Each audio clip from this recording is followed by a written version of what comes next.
Assalamualaikum warahmatullahi wabarakatuh. Waalaikumsalam. Selamat siang, salam sehat untuk kita semua.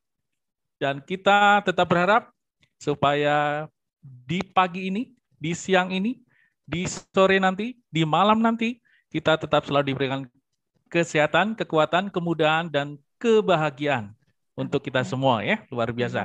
Tetap ceria, apapun kondisinya, untuk menjaga imun kita. Iya, terima kasih.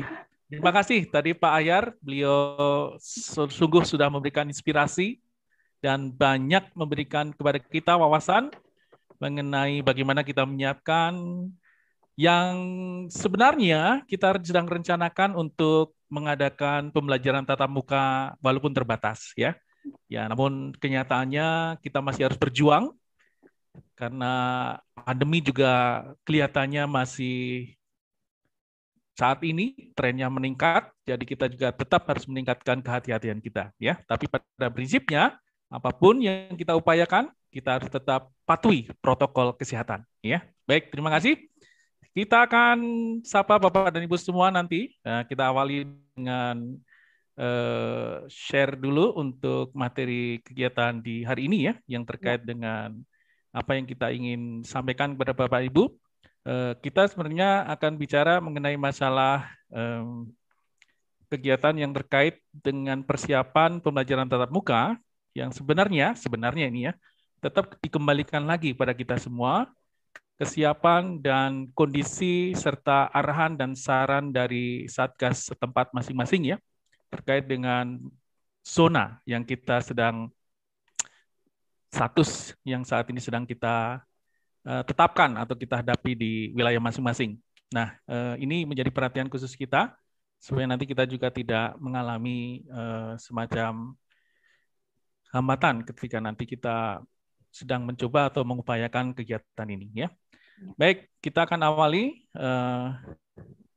share screen-nya, kemudian kita akan coba untuk melihat pada aktivitas yang hari ini kita akan lakukan terkait dengan aktivitas kita pada siang ini ya, untuk melihat di kesiapan kita, bagaimana khususnya nanti akan melayani peserta didik dengan berkebutuhan khusus dengan hambatan autisme. Ya, baik.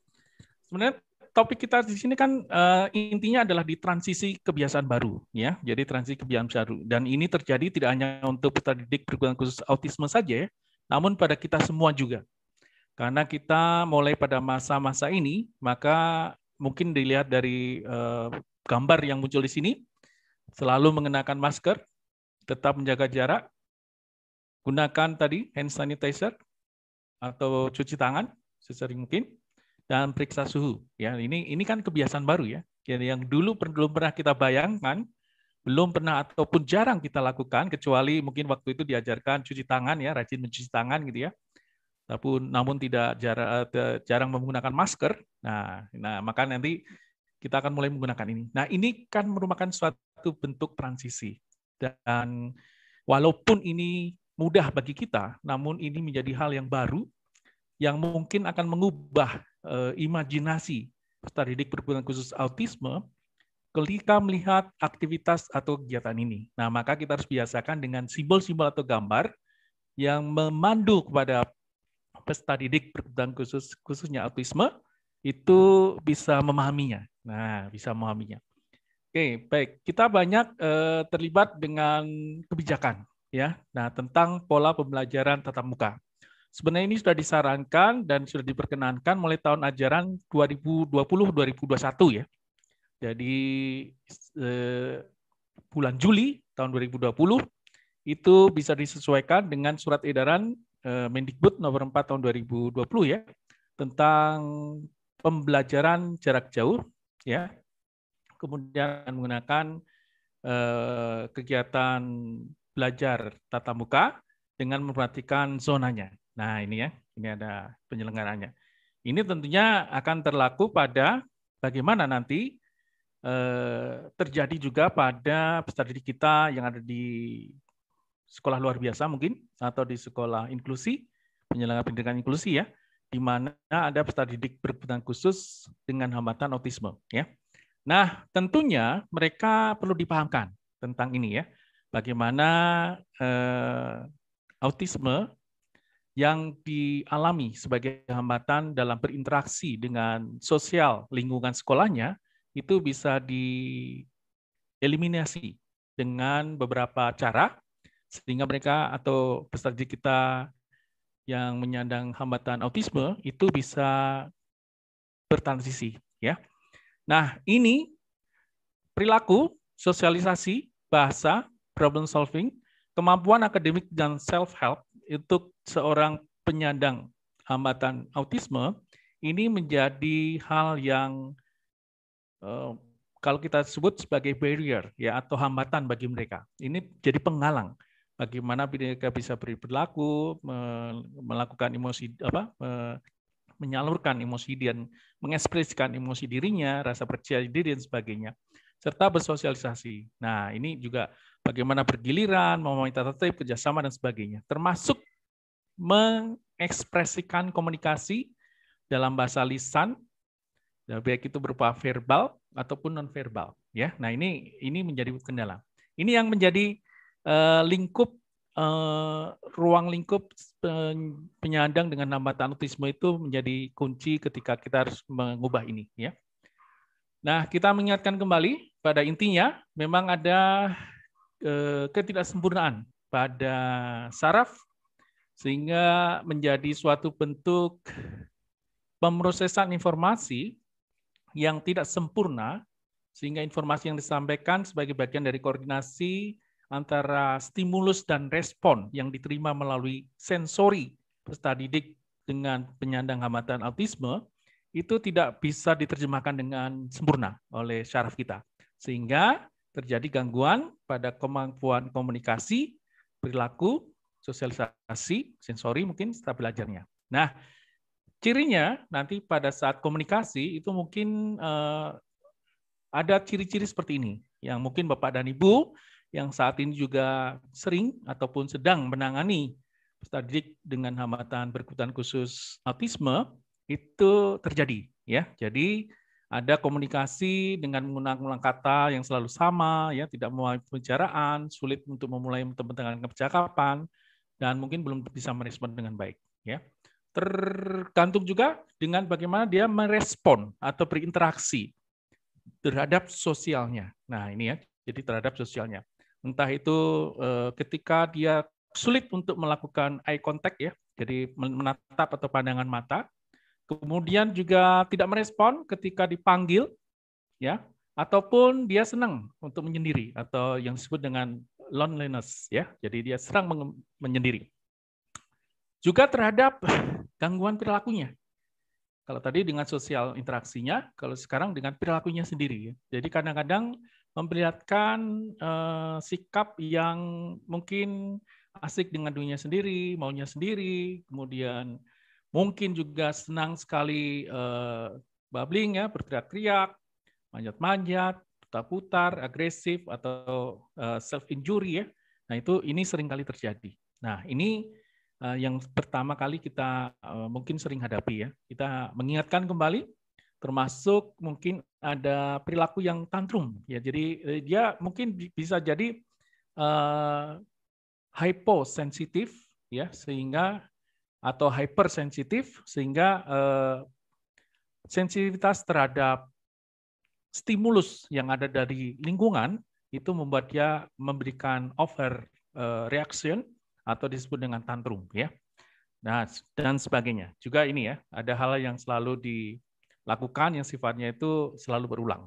Nah, ini yang kita akan menjadikan perhatian kita nanti bagaimana kita mengkomunikasikan ini dalam kondisi pandemi COVID-19 ini menjadi hal yang perlu diperhatikan ketika akan dilaksanakan kegiatan tatap muka terbatas di sekolah ya.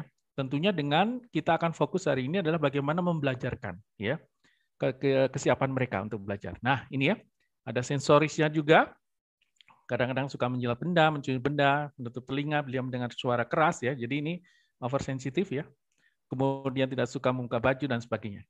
Nah, ini Kemudian kenapa kita juga harus membedakan ini dan kenapa peserta didik dengan hambatan autisme juga harus ada di sekolah dan bagaimana sekolah itu menyiapkannya ya. Nah, nanti tentunya kita harus melihat ya bahwa kita melihat semua manusia itu memiliki kodrat untuk dia bisa mandiri ya. Sehingga bagaimana dia bisa memandirikan diri sendiri, inilah perlu proses. Nah, proses utama bagaimana kemandirian itu bisa tercapai, bisa dimulai dari keluarga, sekolah, masyarakat, dan dalam pergaulan, baik itu dalam bangsa maupun dengan antar bangsa ya. Nah, sehingga di sini kita perlu siapkan. Jadi, bagaimana mereka mendapatkan kesempatan yang sama untuk bisa melakukan sosialisasi, mengembangkan keterampilan untuk life skill dia, ataupun untuk kemampuan-kemampuan yang sifatnya kemandirian. Ini yang perlu kita perhatikan. Nah, ini yang kita harus kembangkan di sekolah ya. Nah, jadi untuk melihat bagaimana ini bisa diwadahi di sekolah dalam kegiatan pembelajaran, maka kita mencoba nanti ada satu tindakan ataupun intervensi yang diberikan oleh setiap pendidik, baik itu guru dengan latar belakang pendidikan luar biasa, mungkin itu sudah bisa memberikan kemampuan-kemampuan yang sifatnya kompensatoris untuk menghilangkan atau memperbaiki hambatan-hambatan, entah itu interaksi sosialnya dan kemampuan-kemampuan yang lain. Bagaimana melakukan kegiatan intervensi dengan menggunakan aktivitas terapi, ya. Nah, ini tentunya bagian pendekatan ini perlu dikembangkan sebagai kemampuan keterampilan guru sekolah luar biasa, ya, dengan kemampuan-kemampuan yang harus ditingkatkan sebagai kompensatoris dari apa yang dialami sebagai hambatan. Nah, bagaimana nanti kita bisa menyiapkan itu ya. Nah, ini perlu diwadahi di sekolah. Jadi bagaimana nanti melatihkan supaya bisa meningkatkan ya kemampuan interaksi sosial, kemudian dan seterusnya, serta tidak melakukan keterlambatan dan seterusnya. Nah, ini yang mungkin terjadi, termasuk kemampuan gangguan komunikasi ya. Ini juga kita harus perhatikan. Ini bagian-bagian yang sering kali muncul sebagai ciri ataupun karakteristiknya peserta didik dengan gangguan hambatan autisme ya, termasuk perilakunya. Ada kemampuan atau perilaku yang stereotip, berulang-ulang, kaku, sulit beradaptasi ya, dan sebagainya. Nah, ini yang mungkin Bapak Ibu sudah alami ya, baik Bapak Ibu sebagai pendidik maupun orang tua yang saat ini mengikuti kegiatan ini juga sering mungkin merasakan hal seperti ini ya. Jadi efek yang lain atau gejala-gejala yang lain itu adalah hypersensitif atau hyposensitif ya, impulsif, inattensi, kemudian hiperaktif dan tantrum ya, serta agresif. Nah, sekarang bagaimana nanti kita akan menyiapkan ini ketika transisi di sekolah dilaksanakan. Nah, tentunya kita juga harus melihat kesiapan sekolah itu sendiri. Nah, baik. Sebelum nanti kita melanjutkan pada sini, kita akan coba dulu lihat video tayangan berikut ya, yang terkait dengan kesiapan untuk pelaksanaan kegiatan transisi di sekolah ya. Oke, coba cek dulu. Ini muncul nggak di videonya? Jadi nanti kita akan melihat bagaimana sebenarnya kita menyiapkan lingkungan sekolah kita untuk bisa menjadi atau berperan ketika peserta didik khususnya dengan berkebutuhan khusus ini nanti bisa siap dan mampu beradaptasi. Nah, ini ya yang menjadi pertanyaan nanti, bagaimana mereka mampu beradaptasi di masa transisi dengan tidak menimbulkan ketidaknyamanan yang mengakibatkan nanti munculnya ekses hypersensitivitas sehingga mengundang pada perilaku tantrum ya, sehingga mengundang pada perilaku tantrum. Nah, itu yang nanti kita akan coba jadikan sebagai bagian dari aktivitas transisi kegiatan yang nanti kita harapkan itu bisa dipecahkan permasalahannya ketika nanti sekolah menyiapkan ini, ya. Ketika nanti sekolah menyiapkan masa transisi ini, ya, sehingga nanti aktivitas itu bisa disiapkan dengan baik oleh seluruh pendidik dan tenaga kependidikan. Baik, ini coba kita cek dulu videonya, ya. Terdengar ya? Kira-kira. Terdengar tapi videonya belum muncul, Pak. Oh, belum muncul videonya, Ya. ya. Oke, baik. Nanti mungkin saya sharingkan linknya aja, ya. Oh, baik. Nanti bisa diamati. Baik, mohon maaf kalau tidak terlihat videonya, ya. Baik, Bapak dan Ibu. Jadi video tadi memberikan sedikit ilustrasi yang terkait dengan apa yang perlu kita siapkan, transisi dari kebiasaan yang selama ini kita lakukan, di mana ketika pandemi COVID terjadi perubahan, ya, mulai dari masa keberangkatan dari rumah, ya, kemudian disiapkan dengan orang tua, dengan aturan ataupun prosedur yang terkait dengan prokesnya, ya, jadi kesehatan dan sebagainya, prosedur untuk menjaga kesehatan, ya, sampai dengan perjalanan. Nah, dari rumah perjalanan menuju ke sekolah, ini adalah proses transisi, ya. Nah, ini juga harus disiapkan aktivitas-aktivitas yang nanti akan membawa kepada peserta didik dengan hambatan autisme ini tidak mengalami suatu bentuk kecemasan, ya, kecemasan ketika dia melakukan ataupun melaksanakan kegiatan-kegiatan yang mungkin sebelumnya itu tidak pernah dilakukan secara rutin pada masa-masa sebelum pandemi, ya. Nah, jadi kita lihat di sini bahwa bagaimana nanti kesiapan terhadap bagaimana beradaptasi, baik itu dengan ini juga hampir 1 tahun lebih, ya, kita mengalami belajar dari rumah, ya. Jadi artinya belajar dari rumah ini mungkin peserta didik juga kurang bersosialisasi atau berinteraksi lagi dengan teman-temannya. Nah, ini kan menjadi hal yang baru lagi, ya.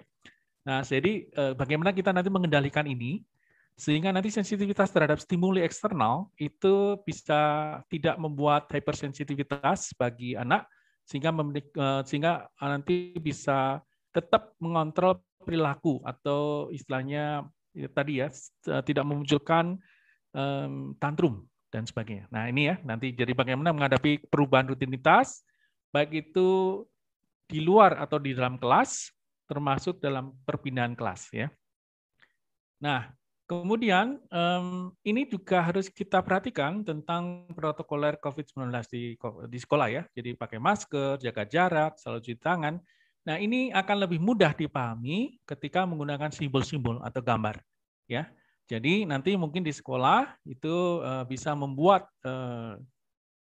semacam lambang atau simbol visual yang melambangkan tentang aktivitas yang harus dilakukan ketika harus mematuhi protokol COVID-19. Seperti tadi Pak Ayar mengatakan, mungkin dengan visual sign itu akan lebih mudah ketika dipahami secara sederhana, tidak menggunakan kata atau kalimat yang memerlukan penalaran. Nah, jadi kalau gambar itu kan lebih mudah, ya. Jadi kita melihat satu gambar itu lebih merupakan daripada 1000 kata, gitu, ya. Nah, seperti ini. Jadi misalkan selalu cuci tangan, nanti sepakati dengan pihak sekolah sesuai dengan prosedur protokoler, apakah cuci tangan bisa menggunakan simbol seperti ini, ya.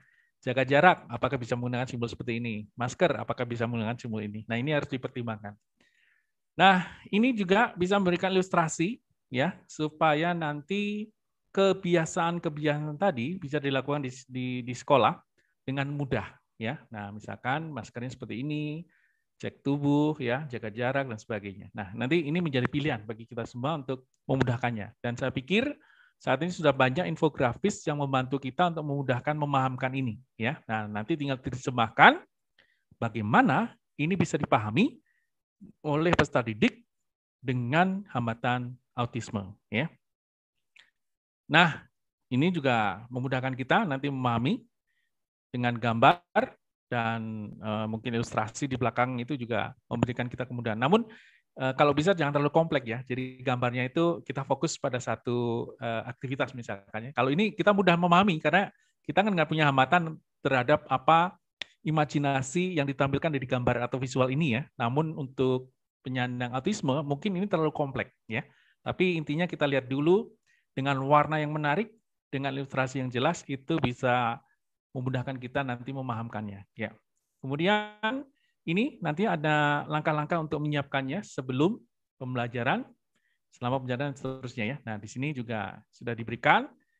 Ini kalau disampaikan dalam bentuk kalimat ataupun poin 1, 2, 3, 4, 5 seperti ini, mungkin juga akan terlalu kompleks bagi anak autisme ya. Nah, nanti mungkin bisa kita sampaikan dengan bentuk urutan-urutan gambar ya. Jadi misalkan disinfektan sih. Nah, nanti dimulai dengan menyemprot hand sanitizer gambar yang pertama ya. Terus nanti lanjut atau terus gitu ya. Jadi nanti seperti ada gambar tuh semacam ada flow-nya, ada flow chart.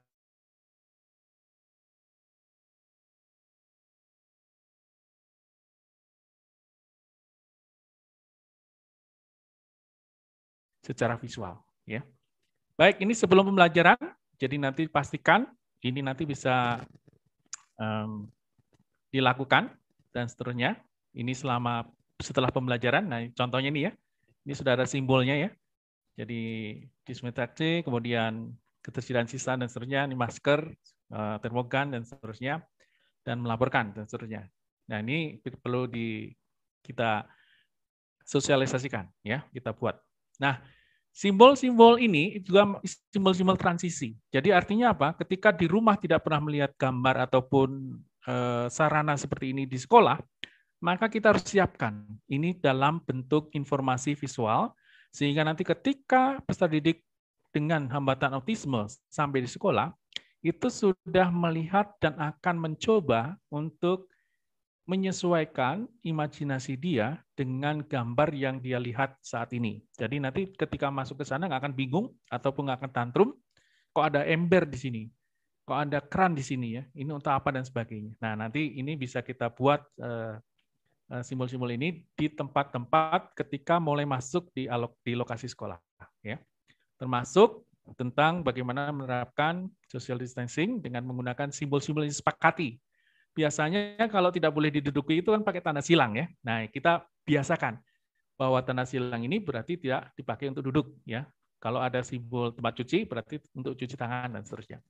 Ini yang perlu kita buatkan simbol-simbol baru untuk pemahaman nonverbal dia ketika peserta didik autisme itu sulit mengungkapkan secara verbal tentang makna daripada apa yang dia lihat ya. Termasuk menata ya, menata ruangannya. Nah, kita alokasikan ruangan semudah mungkin, kemudian akses untuk peralatan juga semudah mungkin dengan tools ataupun alat perangkat yang bisa juga sifatnya itu dia banyak menggunakan simbol ya. Termasuk ini ya, jadi nanti untuk penyusunan struktur pembelajaran ya, kemudian untuk pola kegiatan, termasuk jam aktivitas kita juga sampaikan. Nah, ini nanti bisa dibantu dengan simbol-simbol urutan gambar untuk setiap kegiatan, misalkan seperti ini ya. Nah, jadi ketika pukul sekian, belajar dengan apa? Nah, kita konsisten. Yang penting konsisten ya, menggunakan simbol untuk kegiatan aktivitas, baik itu di dalam kelas maupun di luar kelas. Nah, kita gunakan simbol-simbol visual ini supaya nanti ini mudah dipahami sesuai dengan durasi waktu dan hari pembelajaran. Ya. Nah, ini contoh untuk membuat aktivitas terstruktur untuk autisme di kegiatan sekolah di setiap harinya. Contohnya seperti ini ya.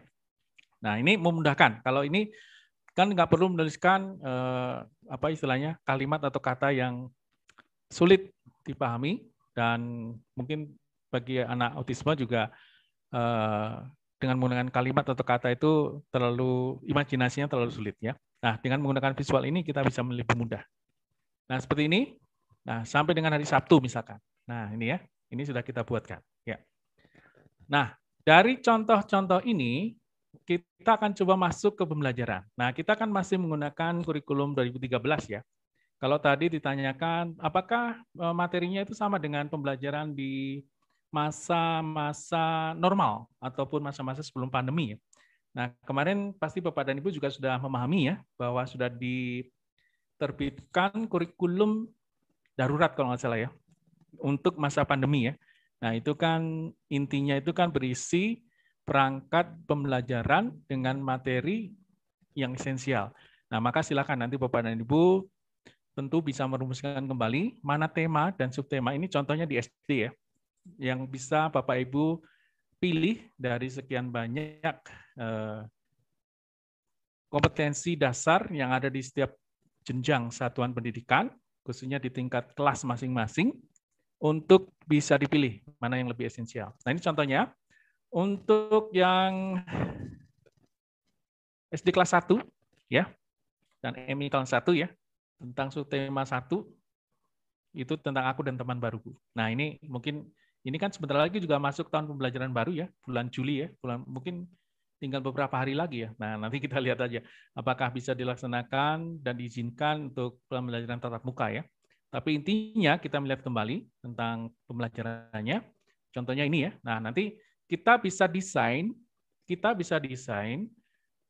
model pembelajaran dengan menggunakan ilustrasi yang lebih mudah dipahami ya. Jadi nanti pembelajarannya itu akan mengeliminasi atau mengurangi banyak kata atau kalimat yang sifatnya itu terlalu kompleks ya. Nah, misalkan kita juga nanti harus melihat dulu apakah dia bisa mengekspresikan apa sih senang ya, senang itu seperti apa ya. Kemudian mungkin rukun itu seperti apa ya. Nanti kita harus ekspresikan. Nah, ini kita buat ilustrasi dengan gambar yang memudahkan dia untuk memahami ya. Nah, kemudian ketika masuk di pembelajaran, nah aktivitasnya mungkin ya. Yang pertama adalah banyak ya. Kemarin kan kita menggunakan atau menerapkan scientific learning ya. Mulai dari mengamati, menanya, mengeksplorasi atau menalar ya, kemudian melakukan eksplorasi ya, kemudian mengomunikasi dan sebagainya. Nah, ini boleh kita sesuaikan. Nah, kita sesuaikan ya. Kalau ini masih berjabat tangan, nah kita lihat nanti apakah kalau di rumah masih dimungkinkan seperti ini ya. Nah, nanti silakan. Ini bisa menjadi bahan untuk visualnya pendidik autisme supaya lebih mudah untuk menerapkan bahwa salah satu bentuk aktivitas di rumah ketika akan mulai berangkat dari rumah ke sekolah itu diawali atau disiapkan dengan apa ya. Nah, contohnya seperti ini. Dengan apa? Dengan siapa ya. Seperti ini ya contohnya. Oke. Setelah itu aktivitas berikutnya nanti yang bisa didesain di sekolah Bapak dan Ibu semua itu terkait dengan transisinya ketika harus berangkat dari rumah ke sekolah. Nah, jadi nanti kita tunjukkan gambar ketika akan berpamitan ya, misalkan ya, kemudian mengucapkan pamitan kepada orang tua ya, sebelum berangkat ke sekolah. Nah, kita ilustrasikan dengan gambar supaya nanti anak itu akan mulai terbiasa. Saya harus berhadapan dengan apa dan siapa di mana, gitu ya. Nah, gitu. Nah, kemudian juga dibiasakan juga untuk melakukan atau meragakan. Ketika kegiatan itu ada di rumah, kita ulang lagi di sekolah, ya. Misalkan di sekolah ketemu dengan temannya. Nah, berarti kita harus tersenyum, menyapa, ya. Nah, kita berikan pola ini, kita ulang yang di rumah, tersenyum, menyapa dengan orang tua, diulangi lagi dengan teman, ya. Nah, kita berikan gambarnya, ya. Nah, ini dengan memperhatikan social distancing, jadi tidak terlalu dekat, ya. Misalkan begitu ya. Juga dengan Bapak dan Ibu guru, ya. Nah, ini juga memberikan salam. Ini juga bisa dilatihkan untuk menyampaikan ini supaya lebih mudah dibentuk dalam bentuk gambar, ya. Kemudian berikutnya juga bisa demonstrasi, ya, atau mengkomunikasikan. Nah, contohnya dengan mencoba untuk mengenalkan nama. Tapi untuk masuk ke proses ini, tentunya juga dia harus bisa minimal verbal sederhana, ya. Nah, pada intinya adalah kita menyiapkan sesuatu hal yang sebenarnya pada umumnya itu sudah disiapkan oleh Bapak dan Ibu ketika pembelajaran, ya. Jadi intinya Bapak Ibu sudah melakukan ini semua, Hanya ketika masuk pada masa pandemi, khususnya untuk peserta didik dengan kebutuhan khusus autisme, itu lebih banyak kembali pada masa interaksi yang harus disiapkan. Transisinya itu bagaimana menyiapkan mulai dari rumah, ya, kemudian perjalanan sampai di sekolah, aktivitas untuk mulai belajar, itu kita munculkan sebagai aktivitas yang sifatnya rutin. Sehingga hal-hal yang sifatnya tidak pernah dialami oleh peserta didik ketika belum masa pandemi dengan melihat simbol ataupun gambar yang mulai harus dibiasakan ya, walaupun ini sudah setahun ya mungkin ya. Namun ketika mereka berada di sekolah, mungkin peralatannya akan berbeda dengan yang ada di rumah. Nah, ini juga harus disepakati. Jadi intinya konsistensi terhadap visual, simbol, transisi dari apa yang dilihat di rumah dan di sekolah itu harus disepakati bersama antara sekolah yang di dalamnya itu ada pendidik dan tenaga pendidikan dengan peralatan sarana yang disiap di sekolah itu dijadikan sebagai hal yang perlu diulang kembali ketika anak ada di rumah, dan yang di rumah pun harus diulang kembali ketika ada di sekolah. Jadi ini harus dibuat strukturnya. Nah, struktur yang paling mudah ketika ada di sekolah adalah dengan banyak memberikan info-info visual yang mudah dipahami sehingga imajinasinya tidak terlalu kompleks untuk membaca kalimat ataupun membaca kata yang sifatnya itu kalau kalimat atau kata itu kan dia harus memahami dengan imajinasi yang berlebih ya. Nah, ini harus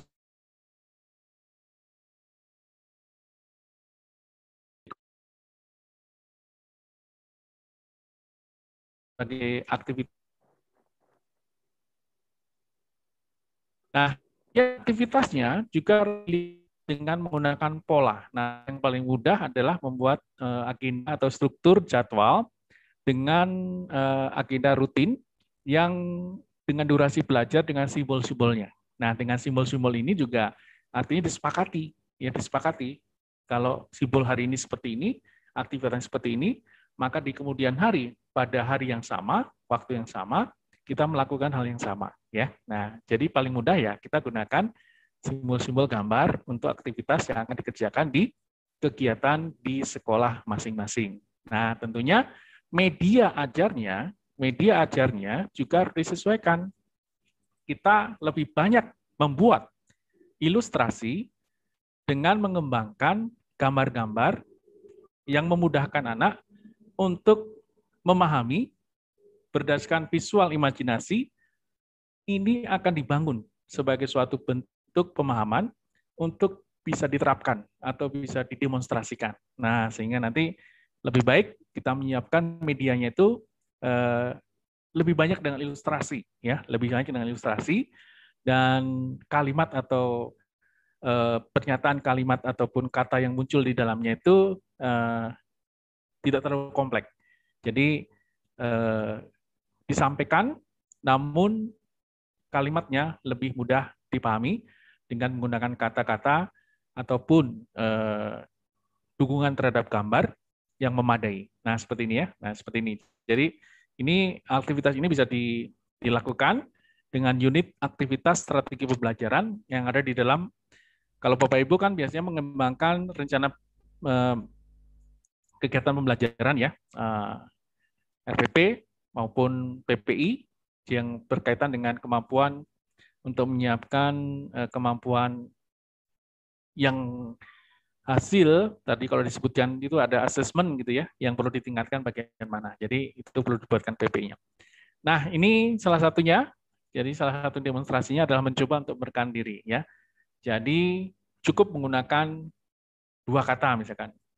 Jadi nama atau saya dan namanya ya, misalkan begitu. Ini bisa dipraktekkan di kelas. Jadi kalau menggunakan gambar ini artinya mereka akan mencoba untuk melakukannya ya. Kemudian juga untuk bagaimana nanti kita kan tematik ya, biasanya juga di dalam pembelajaran itu kan membuat suatu bentuk jejaring ya, jejaring terhadap KD yang saling bisa beririsan untuk dikembangkan dalam satu tema. Nah, temanya ini kan salah satunya adalah diriku ya. Nah, diriku itu di dalamnya juga untuk numeriknya atau matematikanya atau literasi numeriknya itu ada tentang mengenal angka. Nah, contohnya seperti ini. Nah, jadi nanti bisa menyebutkan angka dan sebagainya ya melalui kelompok. Nah, jadi misalkan nanti kita lakukan belajar matematika dengan menggunakan aktivitas olahraga misalkan ya, ataupun berkumpul dengan tetap menjaga jarak seperti ini ya, dengan menghitung anggotanya dan sebagainya. Nah, kemudian juga menyebutkan nama teman-temannya untuk berinteraksi ya, misalkan begitu ya. Juga tentang bagaimana membuat ini pola ya, jadi begitu pola. Jadi kalau kita misalkan ya menuju atau membuat suatu gerak itu kan bisa menggunakan pola-pola tertentu ya. Kemudian juga menyanyi. Ya, misalkan mengenal huruf. Ya, mengenal huruf. Tentunya kita sampaikan tidak dengan membelajarkan tapi bisa dengan menyanyi misalkan ya. Contohnya seperti ini. Jadi apakah kita bisa menyanyikan lagu ABCD itu mengenal huruf alfabet A sampai Z misalkan ya. Jadi Bapak Ibu kan juga bisa menyanyikannya ya, misalkan A B C D E F G H I J K L M N gitu ya dan seterusnya. Nah, jadi sambil menyanyi juga memperagakan untuk melihat ataupun melihat simbol-simbolnya ya, seperti ini. Juga kemudian aktivitas ini bisa dilakukan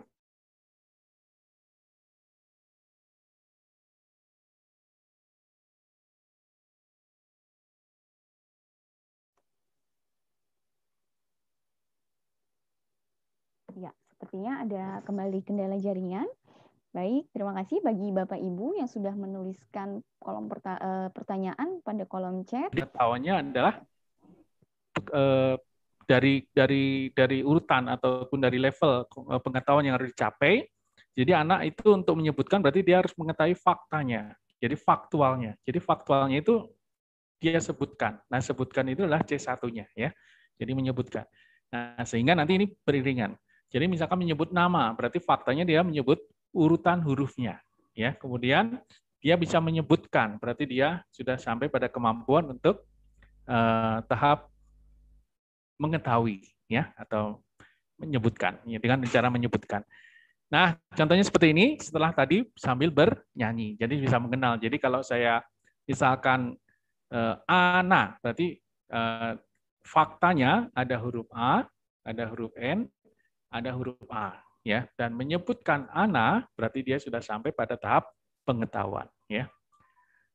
Nah, kemudian juga bisa menggunakan membilang, misalkan ya, dengan menggunakan membilang itu berarti menyebut angka. Nah, berarti menyebut angka berarti bisa menggunakan mengkorelasikan dengan namanya. Misalkan Ana itu 3 karakter, berarti di situ ada 3 huruf. Mengenal huruf, mengenal angka, faktanya dia harus tahu simbol angka dan simbol huruf. Ya, nah seperti ini kita bisa gabungkan. Contohnya seperti ini ya dan seterusnya. Kemudian Pak ini Edi, ya, waktunya 2 menit lagi untuk 2 menit siap. Ya. Nah, 2 menit itu faktanya adalah angka 2, ya kan? Nah, kalau diterima Ibu sudah bisa menyebutkan 2. Nah, itu berarti sudah C1 faktual. Baik, terima kasih. Nah, ini bisa dibuatkan seperti ini ya. Ada pola-pola gambar. Jadi nanti aktivitasnya membilang itu dengan menggunakan simbol-simbol gambar, lebih mudah ya, dan seterusnya. Jadi nanti kita munculkan, nah kita buat visual lebih dominan untuk mengajak tadi autisme supaya dia bisa belajar dan bisa betah. Sampai dengan pulang. Nah ini ya, perpanitan pulang, kita ajarkan bagaimana dia berpamitan kembali ke rumah. Ya, tentunya dengan mengaturkan apakah dia nanti akan jalan kaki, naik sepeda, ataupun dibonceng dengan motor dan sebagainya. Nah, termasuk ini contoh untuk mengenal huruf, ya, dan seterusnya. Pola, urutan, dan seterusnya. Nah, nanti kita bisa lakukan ini sebagai aktivitas, termasuk untuk membuat aktivitas pembelajaran di kelas masing-masing ya, dengan menggunakan permainan-permainan, dengan berlatih, menggunakan simbol-simbol, visual yang lebih dominan, supaya nanti anak tersebut lebih mudah memahaminya dan mengikuti apa yang disampaikan oleh Bapak dan Ibu guru. Baik, terima kasih. Demikian mungkin apa yang sudah disampaikan terkait dengan kegiatan pembelajaran yang bisa didesain untuk menyiapkan mulai pada masa transisi dari rumah menuju sekolah sampai dengan pulang kembali, termasuk beberapa mungkin inspirasi pengembangan media untuk pembelajaran pada saat PTM nanti ya, dengan tatap muka terbatas nanti, supaya lebih mudah dipahami oleh peserta didik autisme. Silakan Ibu, terima kasih. Terima kasih Pak Edi, wah luar biasa tadi yang disampaikan Pak Edi. Ada satu yang saya sangat menarik tadi terkait communication picture ya Pak Edi ya. Karena Ya, untuk betul, anak Bu. autisme dengan hambatan komunikasi, pola ini nih sangat sekali membantu untuk mengembangkan komunikasi fungsional ya Pak Edi ya. Betul Ibu, Luar setuju. biasa. Ya. Nah, ini ada pertanyaan Pak Edi dari Hani Tamimi dari Kudus, ingin bertanya bagaimana cara membangun konsentrasi anak dalam mengikuti pembelajaran, Pak? Saya punya peserta didik, jika mengikuti pembelajaran itu fokusnya susah, mungkin 5 menit setelah itu hilang dan beralih ke hal yang lebih menarik lainnya dan lebih tertarik kepada mainan. Nah, ini bagaimana Pak membangun konsentrasinya? Terima kasih. Ya. Betul. Betul sekali. Ibu siapa tadi namanya? Ibu Hanin Tamimi. Ibu Hani ya? Hani. Ya, Ibu Hani Tamimi. Betul Ibu, saya setuju. Memang kita harus masuk pada dunia peserta didik. Jadi kita mulai dari apa yang dia sukai. Ya, jadi ini adalah get attention. Bagaimana kita membangun perhatian dengan peserta didik, tapi jangan memaksakan apa yang kita mau kepada mereka. Tapi kita ikuti, mengkondisikan ketika mereka mulai belajar, itu mau minatnya dari mana.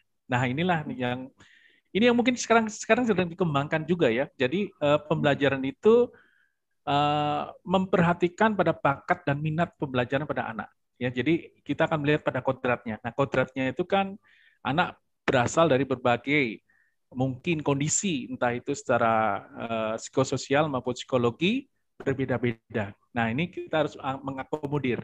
Maka ketika kita ada di kelas dengan peserta didik yang luar biasa, dengan akomodir, kita mengakomodir ya, bagaimana mereka mau belajar, nah kita perhatikan dulu apa yang mereka minati. Kita mulai dari apa yang dia sukai. Ketika dia lebih suka mainan, maka kita mulai dengan mainan yang dia minati. Ya, mainan yang dia minati untuk tetap terus menjaga dan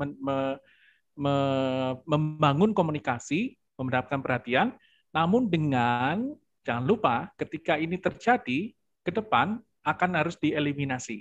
Nah, cara mengeliminasi ini harus perlu transisi juga. Jadi transisinya adalah mulailah dari apa yang diminati, kemudian sedikit demi sedikit dieliminasi dengan menggunakan reward and punishment. Jadi reward and punishment bukan hukuman ya, tapi memberikan jika dia melakukan sesuatu, berikanlah mainannya. Berikanlah apa yang diminati. Berikanlah kesempatan dia melakukan apa yang dia ingin lakukan, tentunya dengan kita memberikan semacam stimulus respon. Ketika respon yang diberikan itu benar, maka kita apresiasi untuk reinforcement pada apa yang dia sudah bisa lakukan. Nah, itu kita mulai dengan apa yang dia minati dulu. Nah, kira-kira begitu ya. Jadi, setuju. Saya lebih senang karena pertanyaan tadi sudah dijawab sendiri. Mulailah dengan apa yang diminati. Gitu.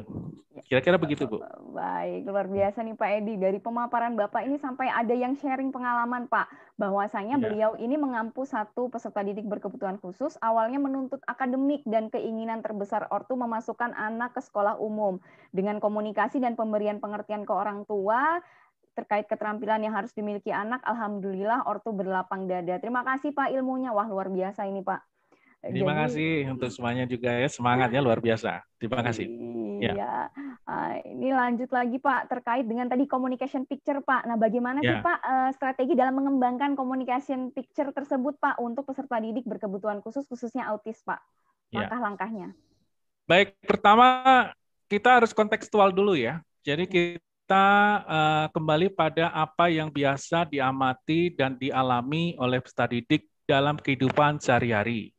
Jadikan ini sebagai bagian dari materi ataupun pengalaman-pengalaman kontekstual yang akan dia lakukan sehari-hari. Jadi ketika dia di rumah sering melihat meja, kursi, maka meja kursi ini juga harus sering juga dilihat di sekolah. Dengan menggunakan apa ya? Dengan menggunakan simbol. Nah, simbolnya itu sesuai dengan apa yang disepakati. Terkadang imajinasi anak untuk menyampaikan itu bagi anak autism itu merasa sulit untuk mengungkapkan karena mungkin kalimatnya terlalu abstrak. Jadi dia tidak bisa mengucapkan karena terlalu abstrak bagi dia. Tapi mungkin dia bisa menunjukkan, ya, dia bisa menunjukkan.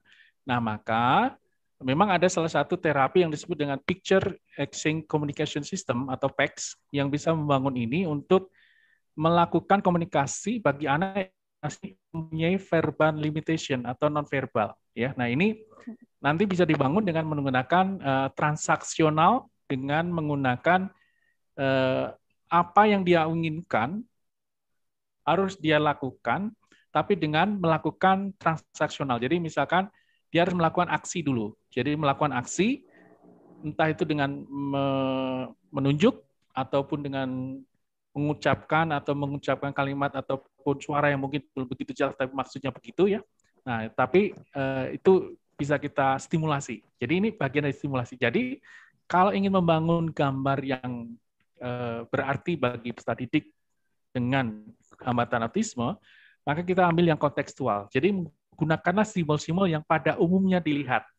Pada umumnya terkait dengan kehidupan sehari-hari.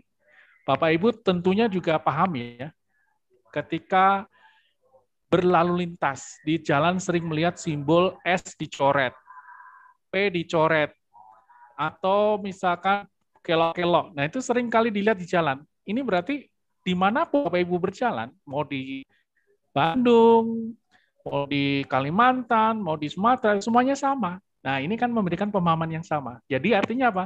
Bahasa ini bahasa universal. Jadi gunakanlah simbol kontekstual yang universal, yang bisa dipahami untuk semua dengan arti yang sama, tidak hanya dikhususkan untuk autism saja, gitu kira-kira. Demikian Ibu. Iya. Ya, jadi baik, terima kasih, luar biasa sekali, jelas sekali yang disampaikan oleh Pak Edi bagaimana mengembangkan communication picture tersebut untuk anak autisme. Baik Pak Edi, karena berhubung waktu yang sudah mendekati penghujung acara, mohon berkenan Pak Edi memberikan penguatan sekaligus memberikan closing statement terkait dengan apa yang sudah Bapak paparkan sebelumnya. Terima kasih Pak, silakan. Baik, terima kasih Bapak dan Ibu. Mungkin juga ada peserta di sini merupakan orang tua atau wali dari peserta didik dengan karunia putra-putrinya yang kemampuannya luar biasa dengan hambatan autisme. Mari kita tetap berikan mereka kesempatan yang sama untuk mengembangkan diri dengan beradaptasi pada keadaan atau kondisi saat ini yang memang saat ini sedang melanda di seluruh dunia mengenai wabah COVID-19. Ini perlu disosialisasikan, dirutinkan kepada mereka untuk mereka bisa melakukan berinteraksi dengan keluarga, dengan teman atau dengan teman-teman sebaya ataupun dengan sekolahnya ataupun dengan masyarakat. Nah, berikanlah mereka ruang untuk memahami ini dengan sesering mungkin memberikan simbol-simbol visual yang memudahkan mereka untuk memahaminya. Jadi jangankan mereka itu merasa cemas ketika melihat tanda yang mungkin belum biasa dia lihat sebelum masa pandemi. Biasakan di rumah juga muncul gambar-gambar yang secara umum, secara universal, itu merupakan kesepakatan yang secara nasional maupun internasional itu disepakati sebagai simbol untuk dipatuhi ataupun dilakukan bersama. Sehingga nanti ketika sampai di sekolah, dari masa transisi dari rumah ke sekolah, dia akan menambahkan simbol yang sama, sehingga tidak membuat dia cemas ataupun tantrum, sehingga dia bisa merasa bisa mengikuti dan berinteraksi dengan sosialnya. Demikian kira-kira Bapak dan Ibu, luar biasa. Terima kasih, saya mohon maaf karena tadi sempat hilang dari peredaran dengan adanya kondisi hambatan teknis. Mohon maaf untuk Bapak dan Ibu, terima kasih atas perhatiannya. Tetap semangat, tetap jaga kesehatan, jangan lupa bahagia untuk kita semua. Terima kasih untuk semuanya. Siap, terima kasih Pak Edi. Wah, semangat selalu ya Pak, tetap jaga kesehatan. Mohon izin menyimpulkan dari apa yang sudah Pak Edi sampaikan bahwasanya mari kita tetap memberikan kesempatan untuk peserta didik berkebutuhan khusus untuk beradaptasi dan senantiasa memberikan kepercayaan bagi mereka untuk bisa beraktualisasi. Dan untuk pengembangan communication picture, gunakanlah simbol-simbol yang kontekstual untuk memberikan pemahaman yang universal. Sekali lagi terima kasih Pak Edi atas ilmu dan pemahamannya untuk kita semuanya. Insya Allah dapat memberikan manfaat serta bisa diaplikasikan ketika nanti di sekolah. Terima kasih Pak Edi. Terima kasih.